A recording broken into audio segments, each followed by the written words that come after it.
Banyak hal bisa meleset. Mereka berhasil mendapatkan lisensi dari Min Promptor. Mereka memang menginginkan pesanan itu. Sekarang kita sedang membicarakan perangkat yang tanpa awak. Rancangan balon udara Nova 2 pada dasarnya udah selesai. Selamat siang para investor yang terhormat, mitra proyek Solar Group, dan mitra proyek Aeronova.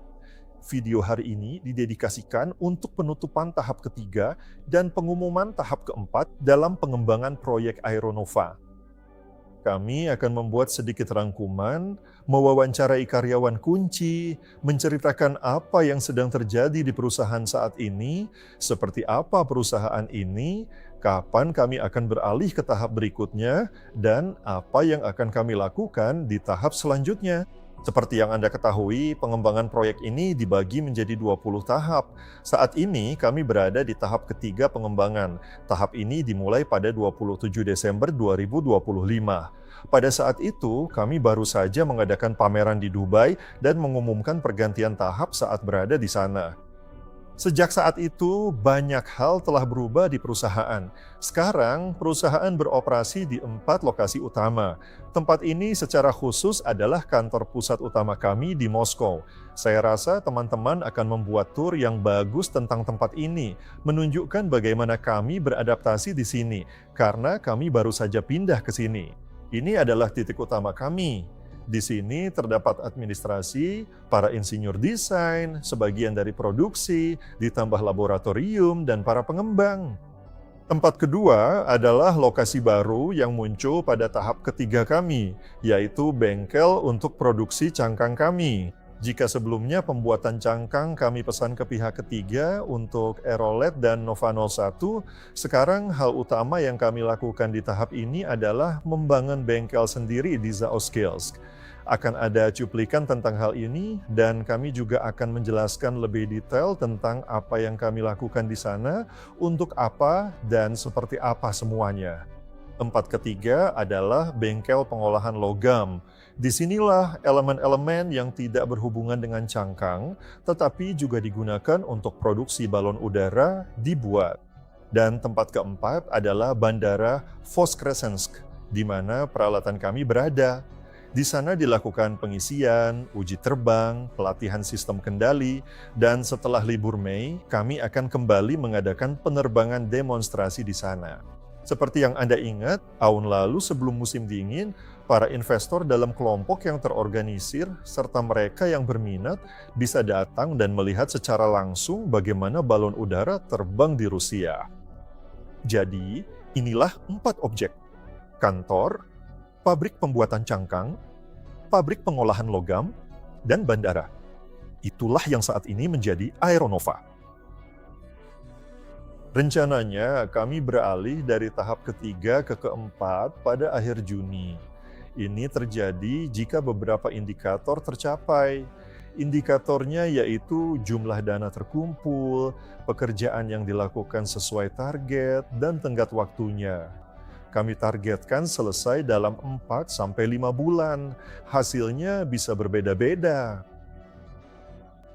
Indikator untuk tahap saat ini.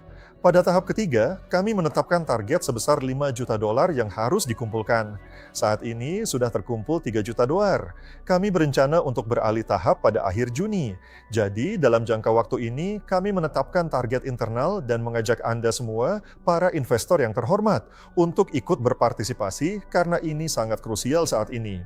Kami perlu mengumpulkan $2 juta lagi, dan akan lebih baik jika ada cadangan. Biasanya targetnya adalah $3 juta. Momen kunci ketika kami akan beralih ke tahap berikutnya adalah saat dimulainya produksi cangkang balon udara Nova 2 menggunakan peralatan kami sendiri. Meski udah sewa ruang, beli alat, menatanya, dan mulai produksi elemen, bukan berarti produksi cangkang dimulai, karena banyak hal bisa meleset. Bisa ada masalah pada mesin atau perlengkapan, pengelasan gagal, atau kendala lainnya. Kami berencana untuk menyelesaikan tahap ini tepat pada saat dimulainya produksi cangkang untuk balon udara Nova 2 kami. Anda juga bisa mengetahui lebih detail tentang hal ini dari wawancara kami, langsung dari bengkel produksi cangkang. Saya mengusulkan untuk memulai tur kantor ini dengan berbincang bersama Fyodor Konstantinov, Direktur Teknis Perusahaan Aeronova.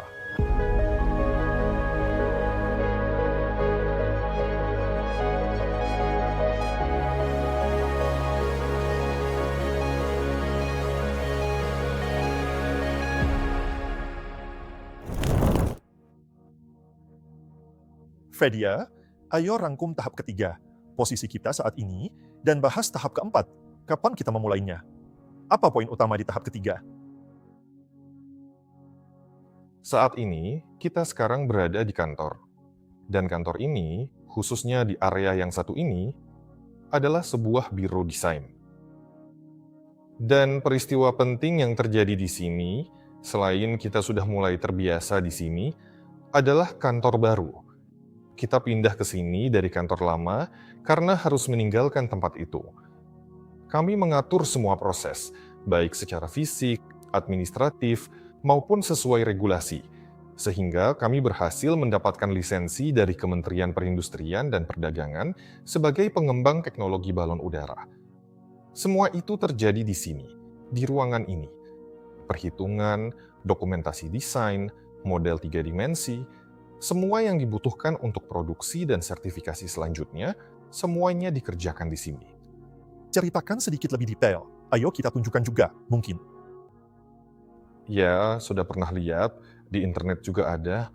Sekarang lisensinya memang tidak secantik dulu sih. Iya, coba ceritakan lebih detail. Soalnya memang sudah ada beritanya. Kenapa kita baru sekarang mengurus lisensi itu? Tahap kedua kami berakhir dengan keikutsertaan di pameran internasional di Dubai. Dan di sana, kami berhasil mengumpulkan banyak sekali kontak yang potensial, calon-calon pelanggan di masa depan. Kalau Anda mengembangkan teknologi penerbangan untuk keperluan pribadi, Anda tidak perlu lisensi. Lisensi tidak dibutuhkan untuk itu. Tapi kalau Anda berniat melakukan kegiatan usaha, misalnya membuat kontrak dengan pihak lain untuk pengembangan, menerima pembayaran dari orang lain, atau bekerja sama dengan pemerintah, itu sudah bukan untuk keperluan pribadi lagi, melainkan untuk pihak ketiga, bisa dibilang begitu. Dan kegiatan seperti itu harus berlisensi, dibutuhkan lisensi. Nah, lisensi dari Minpromtork inilah yang kami dapatkan. Hal ini baru benar-benar jelas ketika kami mulai. Sebenarnya sebelumnya juga sudah cukup jelas. Apa sebelumnya tidak ada kebutuhan? Sebelumnya tidak ada kebutuhan mendesak, tapi kami sudah memperkirakan kebutuhan lisensinya dan sejak musim gugur lalu mulai menyiapkan dokumen. Setelah ikut pameran dan melewati tahun baru, kami mulai mengajukan permohonan. Semuanya lancar dan lisensi pun didapat. Jadi, menjawab pertanyaan dari kapan kami bisa berinteraksi dengan klien, sejak kami mendapatkan lisensi, kami sudah secara resmi bisa berinteraksi dengan klien. Ceritakan tentang lisensi kedua yang harus kita dapatkan. Apa perbedaannya? Ya, saat ini kami sedang dalam tahap menyiapkan aplikasi untuk mendapatkan sertifikat pengembang dari Rosa Viatsia. Jadi, lisensi dari Minpromtork memberi kami hak untuk melakukan kegiatan usaha, mengembangkan teknologi dirgantara, dan sebagainya. Sedangkan Rosa Viatsia mensertifikasi kami sebagai pengembang yang menegaskan keamanan teknologi penerbangan kami. Minpromtork memberi izin, sementara Rosa Viatsia menjamin keamanan teknologi kami. Dengan begitu, alat kami bisa teregistrasi, layak udara, dan terbang di atas kota serta desa, berpenumpang atau tidak. Meraih sertifikat pengembang dari Rosa Viatsia itu lebih sulit, bahkan jauh lebih sulit dibanding lisensi Minpromtork. Di sana, untuk urusan proses bisnis, auditor akan datang memeriksa dan memastikan penerapannya serta proses itu berjalan. Ada sekitar 490 proses bisnis perusahaan yang harus dijalankan, dan mereka akan memeriksa semuanya. Kami sudah mulai bersiap secara bertahap, dan kemungkinan pada akhir tahun atau musim gugur, kami akan mendaftar. Kami sangat optimis dalam 6 bulan bisa mendapatkan sertifikat tersebut. Keren! Itu soal urusan administrasi. Sekarang, mari kita bahas perubahan utama di dunia nyata yang bersifat material. Kalau bicara tentang tahap ketiga, yang dimulai sejak awal tahun ini, kami benar-benar mengalami perkembangan yang luar biasa. Akhirnya, kami berhasil menyewa tempat yang sesuai baik dari segi luas, kebersihan, maupun harga tentunya. Kami memindahkan semua peralatan produksi cangkang kami ke sana. Ada juga alat uji khusus, di mana setiap gulungan material diuji dan diperiksa, serta dicapak jika ada cacat. Ada mesin jahit, meja pemotongan, 2 mesin las besar, 1 mesin las kecil, alat uji untuk menguji kekuatan cangkang, dan banyak peralatan manual kecil lainnya. Dan selama waktu ini, tinggal sedikit lagi. Kami hampir menyelesaikan pekerjaan instalasi dan penyesuaian, dan sudah mulai membuat jahitan pertama kami untuk produksi utama. Kita akan mengaitkan pergantian tahap ini. Apakah ini akan bertepatan dengan dimulainya produksi cangkang untuk Nova 2? Ya, itu memang masuk akal, karena secara kasar, jahitan pertama yang dibuat dengan kualitas yang sudah jelas untuk cangkang besar dan serius pertama kita, itu memang sudah tahap yang benar-benar berbeda. Saya juga tahu bahwa kalian pergi ke Tiongkok dengan delegasi yang cukup besar. Ceritakan, untuk apa kalian ke sana, dengan siapa saja, dan apa hasilnya? Kami pergi bersama pengembang utama mikroturbin, dengan tangan kanannya juga bisa dibilang begitu. Juga bersama Direktur Utama Aeronova, dan tentu saja saya sendiri juga termasuk dalam delegasi ini. Kami pergi ke sebuah perusahaan yang cukup besar. Anda bisa melihatnya di internet. Namanya EE Turbo. Ini adalah pabrik yang memproduksi turbo agregat dengan berbagai daya di dalam Tiongkok. Mereka membuat turbin untuk seluruh dunia, baik untuk mobil, truk, maupun suku cadang turbin besar, misalnya turbin pesawat. Intinya, kami pergi ke sana untuk bernegosiasi mengenai produksi suku cadang tertentu untuk produk kami. Jadi, apakah Anda ingin sebagian pekerjaan tersebut dilakukan di pabrik Tiongkok? Ya, kenyataannya memang seperti itu. Membuka produksi, misalnya roda turbin berbahan keras tahan panas di negara kita, ternyata sangat mahal, baik dari segi waktu maupun sumber daya, dan sangat sedikit yang mau mengerjakannya. Sementara di perusahaan ini, semuanya sudah tertata dan berjalan lancar. Jadi, secara kasar, untuk menghemat waktu dan biaya. Jadi, bagaimana hasilnya di sana? Apakah semua yang direncanakan sudah dipahami, disepakati, atau justru sebaliknya? Secara umum, bagaimana ekspedisinya? Ekspedisinya berjalan sukses. Awalnya, pihak Tiongkok cukup skeptis terhadap kami dan tim kami, bisa dibilang begitu. Di sana, kami langsung menandatangani perjanjian kerahasiaan dan sebagainya.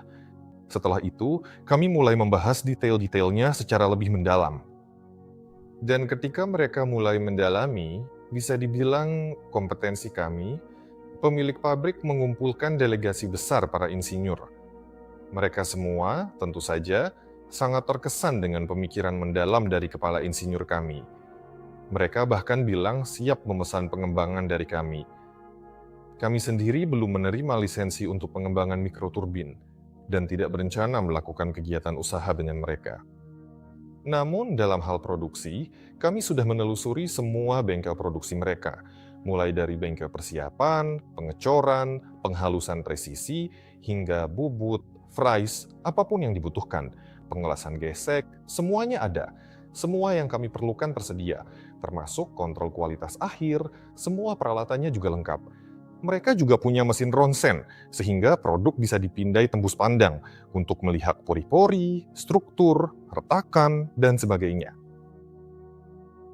Area pengukurannya luas dengan alat Jerman, pemindaian laser 3D, pencocokan model 3D ke objek nyata berakurasi 2 mikron. Singkatnya, semua kebutuhan kami tersedia. Soal waktu dan biaya, negosiasinya sangat fleksibel.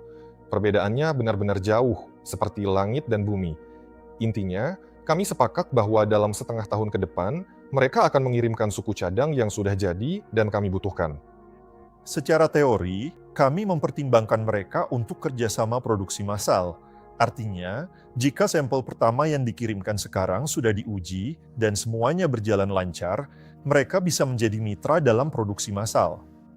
Ya, mereka akan sangat senang jika kami memesan produksi massal suku cadang ini dari mereka. Itu memang tujuan utama mereka. Pemilik perusahaannya bilang, untuk produksi massal, dia akan mendapatkan kemudahan dari pemerintah kota, bahkan mungkin mendapat investasi untuk perluasan fasilitas. Singkatnya, mereka benar-benar menginginkan pesanan ini. Sekarang, mari kita bahas sedikit tentang apa yang akan kita lakukan di tahap keempat. Saya rasa tahap keempat kita akan singkat tapi sangat berkesan. Pada akhir tahap keempat, kita akan melihat Nova 2 yang sudah terisi. Ini akan menjadi sebuah cangkang besar, panjangnya 44 meter. Secara kasar, diameternya 10 meter. Ini adalah produk yang cukup besar. Bahkan sirip ekornya pun akan sudah siap. Itu adalah bengkel produksi Ogam. Di sana, kami sedang melakukan produksi sirip ekor secara terus-menerus, dengan kemudi, penguat hidung, penguat ekor, dan rangka bawah gondola. Semua itu sekarang sedang dalam proses yang sangat aktif, dan semua itu akan kami produksi selama tahap keempat. Dan di akhir tahap keempat, kita sudah akan melihat Nova 2 yang hampir sepenuhnya terakip, dan itu benar-benar bisa terjadi dengan sangat cepat. Jadi, supaya kalian paham, dari saat pengelasan pertama pada cangkang, sampai cangkang itu siap diisi gas, sekarang hanya butuh, 2 bulan. Itu untuk balon udara besar ya? Ya, 2 bulan. Ya, besar jika dibandingkan dengan yang sebelumnya. Betul, tapi ini yang terkecil dari semua balon udara yang bisa dibuat. Dan kita akan mulai perakitan. Pertanyaan utamanya, di mana? Ya, memang. Tugas besar di tahap keempat adalah kita harus benar-benar menentukan lokasi dan hanggar. Ini akan menjadi tantangan besar, baik dari segi biaya maupun keputusan di mana sebaiknya kita melakukannya. Satu bandara sudah batal, yang kedua masih aman. Tapi tentu saja ini keputusan yang sangat penting, di mana kita akan memulai basis. Dan kita wajib mengambil keputusan itu di tahap keempat, karena secara fisik kita memang tidak akan punya tempat lain untuk mengisi balon Nova 2. Jadi, rekan-rekan sekalian, salah satu hal utama di tahap keempat adalah menentukan lokasi di mana kita akan berada. Apakah itu akan menjadi hanggar sewaan yang jumlahnya tidak banyak, atau hanggar yang akan kita bangun sendiri. Menurut saya, hal ini sama pentingnya dengan selubung balon udara Nova 2 itu sendiri. Inilah yang akan kita hadapi musim panas, musim gugur ini. Dan saya rasa ini akan menjadi pertunjukan yang sangat menarik. Saya masih ingat saat kami mengisi selubung pertama, ketika kami melihat apa yang terjadi. Tapi ukurannya benar-benar menginspirasi. Rasanya wow. Dan sekarang ukurannya jauh lebih besar. Pertama, diisi volumenya 130 meter kubik, lalu 2000 meter kubik. Ya, itu luar biasa, benar. Pertanyaannya, di mana? Itu memang benar-benar sangat penting, karena kami punya tenggat waktu 2 bulan untuk memutuskan di mana kami akan mengembangkannya. Jadi, logika untuk mengurangi risiko selanjutnya adalah ketika selubungnya sudah diuji tekanan, secara kasar kami sudah melakukan semua pengujian di darat, selubungnya kedap udara, secara konstruksi benar, semuanya baik-baik saja, maka salah satu risiko terbesar kami hilang, dan kami tinggal mulai merakit balon udara. Rekan-rekan sekalian, seperti yang kalian lihat, perkembangan proyeknya adalah begini. Awalnya ada masa administratif saat para insinyur bekerja, namun hasilnya belum terlihat secara fisik. Lalu tiba-tiba saja balon mengembang dan semua orang langsung bilang, "Wah, itu adalah puncaknya." Siklus pertama sudah lewat dan aerolet sudah muncul. Sekarang kita akan masuk ke siklus yang jauh lebih serius untuk melihat hasil kerja yang sesungguhnya. Sekarang kita akan berkeliling kantor, memperlihatkan laboratorium, tempat para insinyur bekerja, juga area produksi. Kita akan berbincang, dan semua ini masih dari dalam, belum sepenuhnya terlihat secara fisik dan belum sepenuhnya jelas. Tapi hasil dari semua pekerjaan ini akan kita nikmati di tahap keempat nanti. Tahap keempat yang segera kita jalani akan jadi yang paling spektakuler dan tak terlupakan. Karena pengisian cangkang Nova 2, perakitan, serta instalasinya akan sedikit membuat stres. Karena bagi sebagian dari kami ini pengalaman pertama, seperti kita. Tapi bagi para insinyur ini sudah biasa. Tapi secara keseluruhan, ini akan menjadi peristiwa besar. Bukan hanya untuk negara kita, tapi juga untuk seluruh industri. Karena jumlah kapal udara di dunia sangat sedikit. Dan ketika di suatu negara mulai dirakit kapal udara besar, cangkangnya diisi, itu benar-benar sebuah peristiwa besar. Saya ingat sebenarnya di musim panas suasananya benar-benar penuh semangat. Saya ingat kehidupan di luar kota di lapangan terbang saat kami merakitnya. Matahari bersinar, orang-orang datang dengan mata berbinar untuk melihat kapal udara kecil itu. Kita akan memasuki masa yang sangat menarik. Dan sebenarnya, masa yang benar-benar luar biasa akan segera dimulai. Kita bisa membuka era rekor Guinness. Dirigible besar tanpa awak pertama di dunia. Daftarkan dirimu. Penerbangan pertama dirigible tanpa awak. Dirigible tanpa awak yang paling lama melayang di udara. Lalu, balon-balon yang semakin besar terbang semakin jauh. Secara kasar, sejak perakitan Nova 2, kita memasuki kehidupan yang lebih dewasa, yang bisa mengubah segalanya secara drastis. Terkait dirigible Nova 2, sekarang mari kita mendengarkan penjelasan Kepala Perancang Zubkevich Vadim Vasilyevich.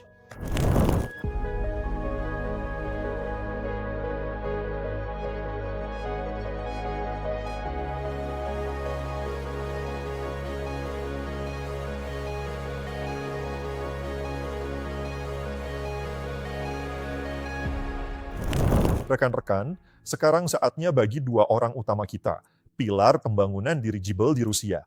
Banyak pekerjaan yang berlangsung secara tak terlihat oleh para penonton kita. Mari kita bahas sedikit lebih detail. Boris Alexandrovich, ceritakan tentang apa yang terjadi di biro desain Anda. Anda, sebagai pemimpin, ceritakan tentang pekerjaan kertas yang sangat besar ini, pekerjaan desain. Dan nanti, Vadim Vasilyevich, sebagai kepala perancang dirigible tertentu, akan berbagi tentang apa yang akan kita hadapi di tahap keempat dan seberapa besar pekerjaan yang sedang kita selesaikan sekarang. Di kantor Biro Desain Teknik kami melakukan berbagai macam tugas perhitungan teknis, juga membuat gambar desain, serta pekerjaan administratif dan dokumentasi. Untuk bagian pekerjaan desain, akan jauh lebih baik jika Vadim Vasilyevich yang menjelaskan secara mendalam, selaku kepala perancang. Saya sendiri akan menjelaskan secara singkat mengenai rincian pekerjaan perhitungan tersebut. Kami hampir menyelesaikan semua perhitungan. Kami telah menentukan semua beban yang dibutuhkan sesuai standar, termasuk beban untuk kapal udara. Kami juga telah menghitung aerodinamika menggunakan metode CFD modern, yaitu pemodelan aerodinamika dengan menyelesaikan persamaan penuh Navier-Stokes, baik di dekat permukaan tanah maupun pada ketinggian terbang. Saat ini, fokus utama kami adalah pada perhitungan kekuatan struktur. Kami menghitung apa yang telah dirancang dan digambar oleh para insinyur.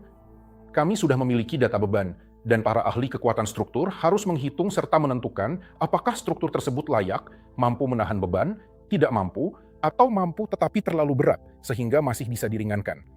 Ini adalah tugas bersama antara insinyur desain dan ahli perhitungan kekuatan untuk memutuskan hal tersebut. Itulah langkah-langkah utama dan krusial dari seluruh pekerjaan kami saat ini. Selain itu, di bagian perhitungan, kami juga sedang dalam proses mempersiapkan berbagai materi perhitungan yang nantinya akan dimasukkan ke dalam dokumen operasional. Karena perangkat ini memang belum cukup layak untuk terbang, sama halnya seperti semua pesawat terbang lainnya. Tidak cukup hanya dengan merancang dan membuatnya saja, kita juga harus mendapatkan izin yang sah, atau seperti yang saya bilang tadi, mengurus proses legalitasnya secara resmi. Artinya, perangkat ini harus mendapatkan izin terbang yang sah agar bisa mengudara.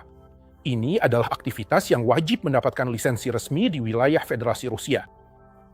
Seperti yang sudah Anda ceritakan, perusahaan Aeronova telah mendapatkan lisensi dari Kementerian Perindustrian dan Perdagangan untuk melakukan pekerjaan seperti ini. Setidaknya dalam hal pelaksanaan pekerjaan desain eksperimental, penelitian ilmiah, serta pembuatan model perhitungan dan model dinamis. Semua hal yang kami kerjakan, kami sudah mendapatkan lisensi dari negara.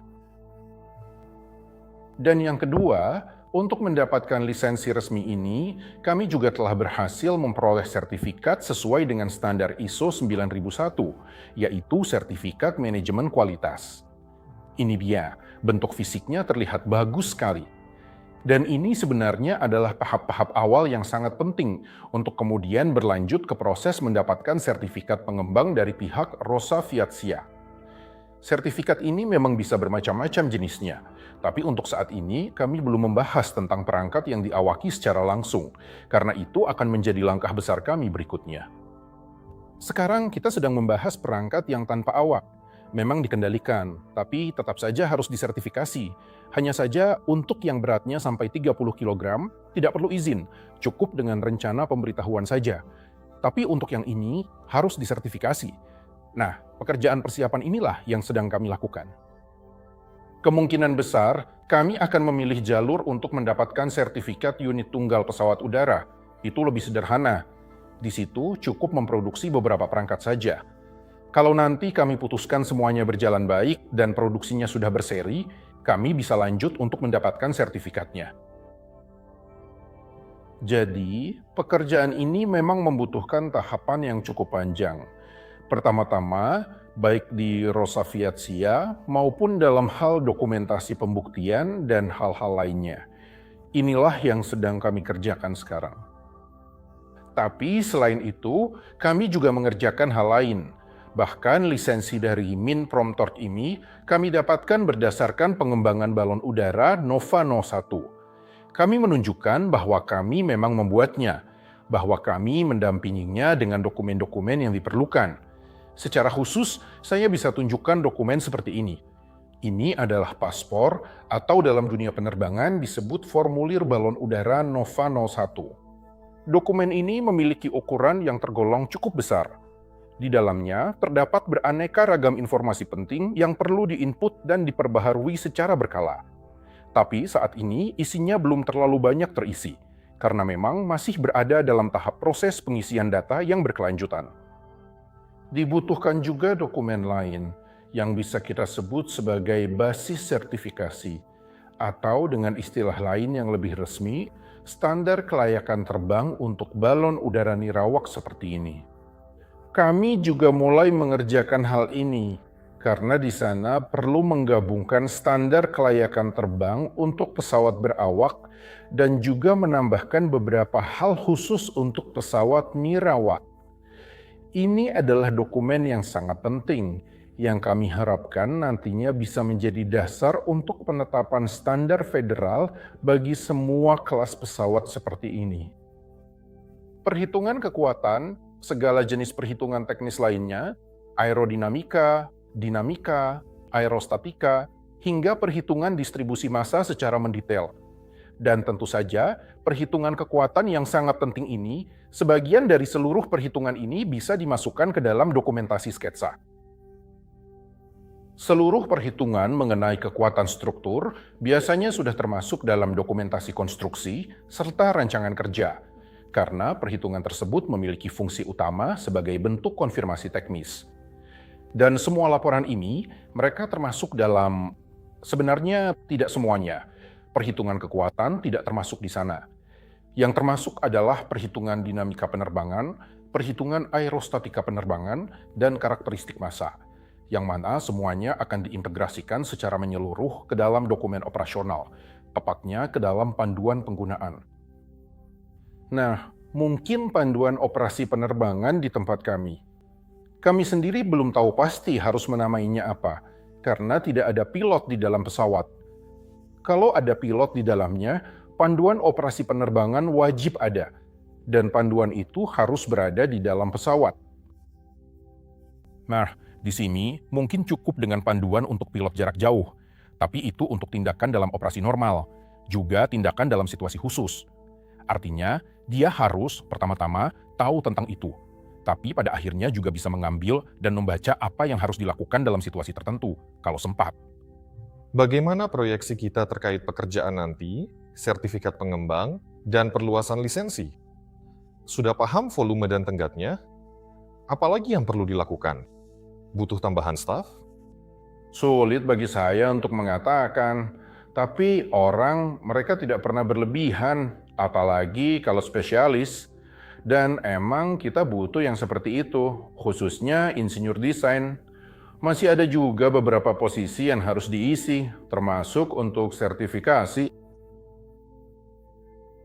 Nah, untuk bagian perhitungan ya, kita sebenarnya masih butuh banyak lagi. Sekarang kita sedang berada di tahap yang sangat besar sekali, yaitu dokumentasi operasional. Dan itu tentu saja adalah buku-buku yang cukup tebal dan sangat besar. Dan yang paling penting, dokumen-dokumen itu yang pertama kali dibutuhkan saat mulai dioperasikan, terutama saat penerbangan. Jadi, selain paspor atau formulir, juga sangat dibutuhkan panduan operasional yang lengkap. Itu adalah dokumen wajib untuk mendapatkan izin resmi. Hal ini memang harus benar-benar dikerjakan sekarang juga. Dan pertanyaan kedua, ini berkaitan dengan operasional dan sertifikasi. Nah, sertifikat pengembang dari Rosa Viazia, tapi kemungkinan besar sekarang kita tidak akan mengurusnya.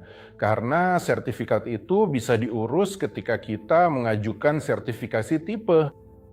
Terkait sertifikat tipe, kami juga ajukan versi tanpa awak berskema sederhana. Tapi ini bukan sertifikat tipe. Yang saya maksud adalah sertifikat tipe untuk versi berawak.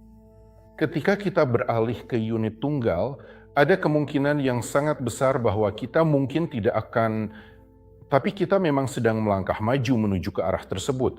Kita sedang mempersiapkan segalanya, namun belum tentu kita akan mendapatkan sertifikat sebagai pengembang resmi untuk semuanya. Untuk sistem tanpa awak sendiri, ya, kemungkinan besar kita akan mendapatkannya. Saya pikir bersamaan dengan proses pengajuan sertifikat prototipe, kita juga akan mendapatkan sertifikat pengembang tersebut. Mahasiswa perguruan tinggi penerbangan, datanglah ke kami. Kami akan mengajari dan membimbing kalian menjadi spesialis hebat. Mari kita lanjut ke modelnya langsung, ke kepala desainer. Silakan ceritakan, bagaimana bisa tercipta sesuatu yang seindah ini, apa saja yang sudah dikerjakan, apa yang masih perlu diselesaikan, dan sebenarnya apa yang ada di depan kita ini. Perancangan balon udara Nova 2 pada dasarnya sudah selesai. Semua model 3D utama sudah dibuat, jadi kami sudah tahu seperti apa bentuk setiap bagian dari balon udara ini. Sekarang kami sedang menjalani tahap perhitungan kekuatan, penyesuaian berbagai bagian, dan sedang menyelesaikan dokumentasi untuk bagian-bagian tertentu yang akan menghubungkan perangkat ini menjadi satu kesatuan, lalu kami akan masuk ke tahap produksi. Bagian ekor sudah mulai diproduksi. Sementara itu, bagian selubungnya sedang dalam tahap penyelesaian. Penyetelan peralatan sedang diselesaikan. Material sudah dibeli. File pemotongan sudah dibuat. Kami akan segera mulai produksi. Saat ini, Anda bisa melihat penguat hidung. Itu juga sudah dirancang. Proses pembelian material sedang berlangsung. Produksi akan dilakukan dalam waktu dekat. Kunci tambap, Anda bisa melihatnya lebih dekat di sini. Kira-kira apa saja hal-hal yang belum dikembangkan dan yang sedang dalam proses pengerjaan saat ini? Ini terutama berkaitan erat dengan bagian sistem kelistrikan dari balon udara tersebut. Saya dipanggil untuk menghadiri rapat guna membahas hal ini secara lebih mendalam, di mana seluruh tim teknisi ahli kelistrikan sedang berkumpul bersama. Masih ada beberapa pertanyaan penting yang belum terjawab sepenuhnya, seperti bagaimana langkah tepatnya untuk membuat blok distribusi tertentu, apa saja komponen yang akan ditempatkan di setiap blok tersebut, dan bagaimana cara meningkatkan keandalan berbagai sistem pada perangkat ini.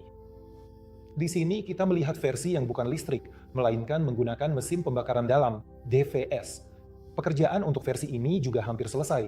Di sini kita melihat mesin Leader 520. Kita juga melihat gearbox sabuk yang dirancang khusus untuk mesin ini. Ini adalah desain orisinal kami.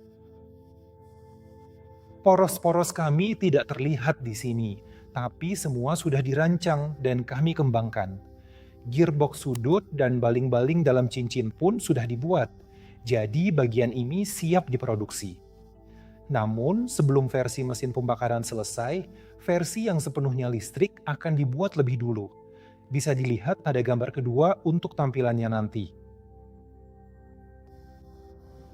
Model ini sedikit lebih sederhana. Dirigible ini kami rencanakan untuk diterbangkan musim gugur ini. Akan ada 4 unit tenaga utama yang dipasang di badan. Semuanya sepenuhnya listrik. Sumber energinya adalah baterai yang akan ditempatkan di dalam pesawat. Dirigible ini jauh lebih dekat ke tahap penerbangan. Inilah dirigible yang akan terbang pertama kali. Apalagi yang bisa saya sampaikan? Salah satu hal yang saat ini juga sedang dikembangkan secara aktif adalah peralatan layanan darat. Jadi, berbeda dengan pesawat atau helikopter, dirigible tidak bisa begitu saja datang dan mendarat. Ia harus benar-benar dipasangkan pada perangkat penahan tertentu, agar ketika mesinnya dimatikan, ia tetap bisa berada di tempat dan berputar di sekitar titik penahan. Kami akan memiliki 2 opsi, 2 titik penahan. Akan ada perangkat tambat bawah, posisinya memang agak kurang pas sekarang, tapi itu akan kami perbaiki. Dirigible akan ditambatkan ke tiang tambat bawah atau ke jangkar, yang sebenarnya hanya berupa tonggak kecil tempat kami akan mengaitkan dan bisa berputar mengikuti arah angin dengan kecepatan hingga 15 meter per detik. Dan akan ada tiang tambat normal untuk penguatan di bagian hidung. Kunci pengaitnya sudah terlihat, sedangkan tiang tambat itu sendiri, perangkat bergeraknya, bagaimana cara bergeraknya, bagaimana cara dilipat, saat ini sedang dalam tahap perancangan. Kami sedang bekerja agar musim gugur ini, versi dirigible yang satu ini bisa diterbangkan dan mengangkut kontainer sebagai alat demonstrasi. Kontainer seberat 500 kg yang akan kami kirimkan ke berbagai titik tujuan. Ini demonstrasi teknologi bahwa dirigible ini bukan cuma buat hiburan berawak, tapi juga bisa jadi pengangkut. Kami mulai dengan muatan kecil, lalu bertahap naikkan kapasitas, membangun dirigible lain yang bisa angkut berton-ton muatan. Jika mulai dari awal, dari tahap rancangan dirigible ini, pertama-tama ada ide, ada konsep yang kami diskusikan cukup lama, lalu kami tetapkan apa yang harus dilakukan oleh dirigible ini secara spesifik, tugas-tugas apa yang harus diselesaikan olehnya. Setelah itu, kami melakukan perhitungan umum mengenai karakteristiknya. Berdasarkan perhitungan umum tersebut, kemudian dirancanglah bagian-bagian komponennya secara terpisah. Jadi, setiap insinyur paham apa yang harus dia kerjakan. Sekarang, karena kami sudah beralih ke tahap pembuatan bagian-bagian, misalnya besok kami sudah akan mengambil per daun bawah. Bisa ditunjukkan lebih dekat.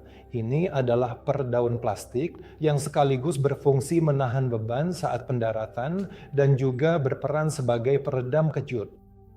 Varian uji coba pertama akan diambil dari oven besok, artinya bagian itu sudah selesai dibuat. Peralatan untuk produksinya juga sudah dibuat.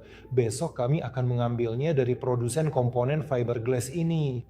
Komponen ini memiliki panjang 4,5 meter, dan sekarang kami sedang merancang alat uji untuk mengujinya dan memastikan bahwa kami mendapatkan hasil sesuai dengan yang kami rencanakan. Dan secara umum, setiap komponen yang kami buat nantinya akan diuji di alat uji tertentu. Jadi sebelum perangkat dirakit, setiap komponen akan diuji terlebih dahulu. Jika itu adalah komponen listrik, maka akan diuji bisa dibilang dalam kondisi kerja dengan arus dan beban nyata. Misalnya, kami sudah melakukan pengujian pada jalur 48 volt untuk sistem pendorong buritan. Jika itu adalah komponen mekanik, kami akan berusaha mengujinya untuk kekuatan. Misalnya, kemudi sudah selesai dibuat secara fisik. Kekuatan yang diuji bahkan ternyata berlebih, artinya masih ada cadangan untuk membuatnya lebih ringan. Kini, bagian stabilisator utama yang tidak bergerak sedang dibuat. Komponen ini pun akan diuji terhadap beban yang telah diperhitungkan. Dan kami yakin bahwa kami tidak salah, bahwa semuanya akan mampu menahan beban. Mungkin bahkan akan ditemukan cadangan untuk membuatnya lebih ringan pada model-model berikutnya. Hal yang sama juga berlaku untuk gondola. Saat ini perhitungannya sedang diselesaikan. kekuatan gondola, dan gantungan gondola. Kami akan membuat bagian-bagian terpisah dan akan mengujinya. Secara bertahap, kami juga akan bersiap untuk perakitan penuh perangkat ini. Perakitan penuh akan bisa dilakukan segera setelah selubungnya selesai dibuat. Setelah itu, selubung bisa diisi gas dan dipasang pada bagian-bagian komponennya. Musim panas ini sepertinya akan... Kemarau panas. Ya, musim panas ini diprediksi bakal panas. Banyak peristiwa akan terjadi. Karena hasil kerja cuma dilihat hasilnya, sedikit yang menyadari besarnya kerja keras sebelumnya. Tadi Pak Vadim Vasilievich bilang, kami benar-benar menariknya keluar dari rapat bagian kelistrikan, jadi mari kita pindah ke laboratorium, di mana kami akan sedikit menunjukkan bagaimana semua dokumen dan pengembangan yang dibuat oleh para insinyur diwujudkan menjadi bentuk fisik.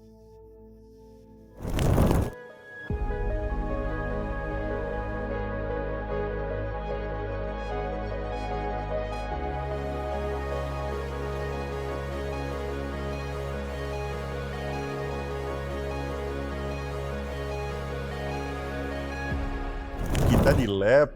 Fedia, jelaskan tempat ini, isinya, dan siapa yang bekerja di sini.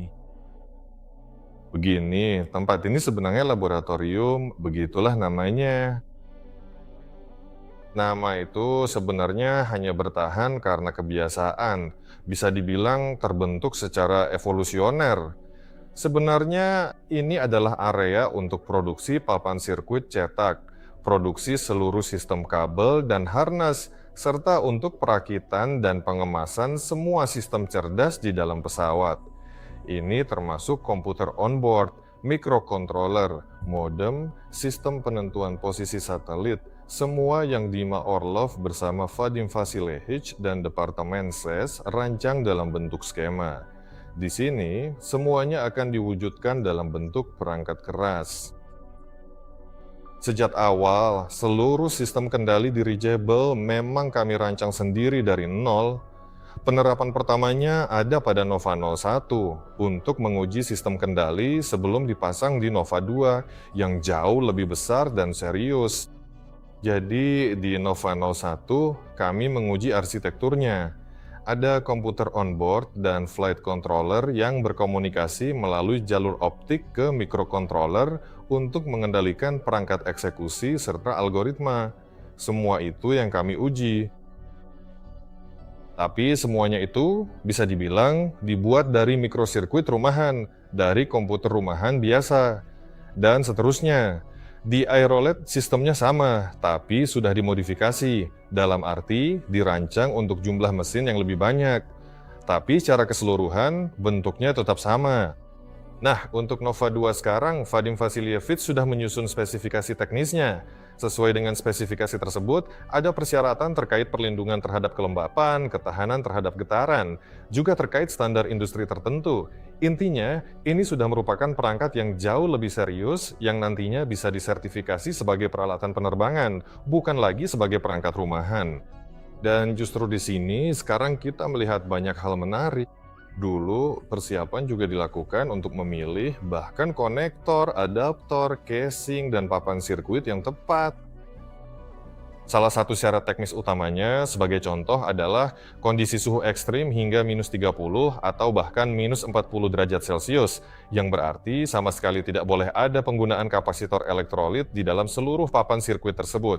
Apabila komponen kapasitor elektrolit tersebut sampai membeku, maka seluruh sistem papan tidak akan bisa berfungsi dengan baik dan proses cold start pun menjadi benar-benar tidak mungkin untuk dilakukan.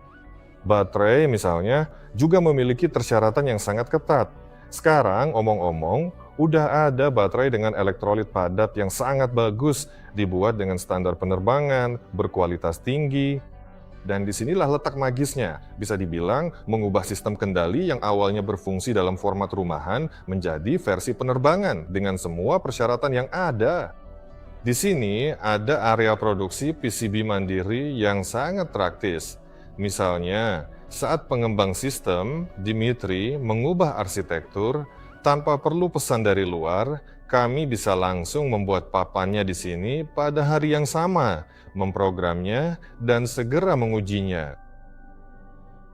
Di sini juga akan dipasang vibrasi stand, jadi setiap komputer dan komputer penerbangan nanti tidak akan dibuat dalam satu kotak besar, melainkan akan bersifat modular.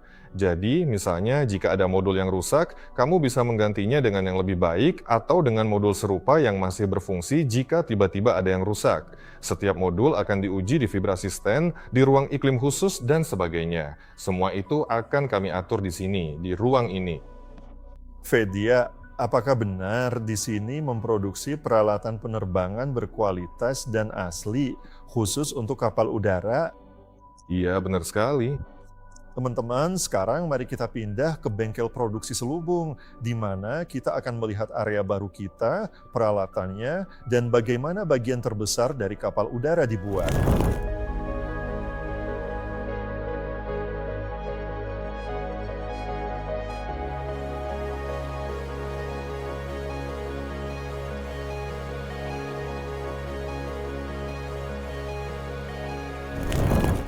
Jadi teman-teman, akhirnya kita sampai di sini. Di tempat inilah nantinya selubung untuk kapal udara generasi baru modern akan diproduksi. Dan di sini kami memiliki semua yang diperlukan, mulai dari mesin untuk memeriksa kualitas bahan yang masuk. Seperti yang kalian lihat, di sini ada gulungan-gulungan yang ditempatkan di mesin ini. Seluruh gulungan akan digulung ulang, setiap sentimeternya diperiksa untuk mendeteksi semua cacat. Setelah pemeriksaan kualitas, gulungan tersebut dipindahkan ke meja pemotongan, di mana berdasarkan model yang telah dimasukkan, dilakukan penandaan dan pemotongan elemen-elemen yang diperlukan, yang nantinya akan dilas satu sama lain hingga membentuk bentuk akhir. Elemen-elemen inilah yang kemudian dipindahkan ke mesin las frekuensi tinggi kecil, di mana berbagai elemen kecil untuk kapal udara dilas, entah itu kaki, kantong, ring, dan lain sebagainya. Dan mesin portal besar di mana nantinya akan diproduksi cangkang-cangkang besar untuk kapal udara, termasuk Nova 2. Ini adalah langkah besar yang telah kita capai bersama, dan saya mengucapkan selamat kepada kalian semua, semuanya akan terwujud. Para investor yang terhormat, video kami sudah hampir selesai. Anda telah mengunjungi produksi cangkang unik di Rusia untuk kapal udara. Anda juga telah mengunjungi kantor perusahaan Aeronova, sebuah perusahaan unik di Rusia yang sedang kita bangun bersama. Saat ini masa sulit, tak cuma di Rusia. Dulu kita bilang situasi geopolitik kita berat. Kini seluruh dunia merasakannya. Tapi rencana kita tetap jalan. Janganlah kita berputus asa. Di masa sulit ini, kita harus bersatu. Kita sedang berjuang luar biasa. Kita melakukan sesuatu yang besar dan baik. Kita bisa mewujudkannya. Kita tahu caranya. Kita sudah berpengalaman bertahun-tahun. Dan saya yakin, bersama kita pasti berhasil. Semoga harapan dan kerja keras ini memberi kekuatan untuk kita semua.